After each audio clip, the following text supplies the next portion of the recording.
Usifanye makosa haya. Maelfu ya wanafunzi hupoteza nafasi ya kupata mkopo wa HSLB kila mwaka kwa sababu ya makosa madogo sana.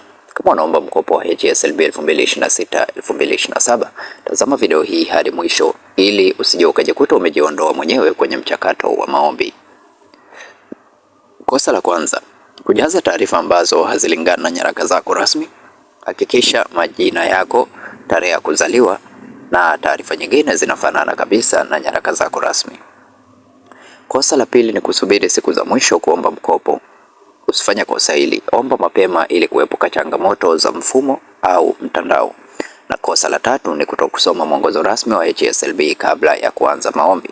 Kwa hakikisha umesoma guidelines ya mwaka husika kama 2026-27, soma guidelines kabla ya kuanza kufanya maombi. Na kosa la nne ni kutokamilisha nyaraka zote muhimu zinazohitajika. Hakikisha umeambatanisha nyaraka zote zinazohitajika.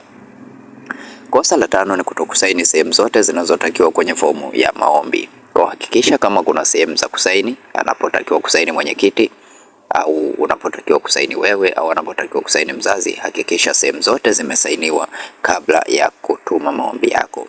Na kumbuka, kupata mkopo wa HSLB si kujaza fomu tu, bali ni kuhakikisha kila taarifa ni sahihi.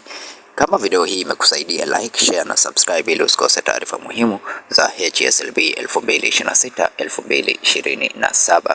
Kwa hiyo ambaye ni mara yako ya kwanza kuingia katika channel hii ya Feaboy, join katika grupu letu la WhatsApp, link tumekuwekea katika description ya video hii. Lakini pia kama unahitaji kusaidiwa kufanyiwa maombi ya mkopo, tuandikie katika sehemu ya comment section au join katika grupu letu la WhatsApp. Baada ya hapo pia tucheki WhatsApp, namba zetu zipo katika description ya video hii. Tutakusaidia hatua kwa hatua mwanzo hadi mwisho mpaka unapata mkopo.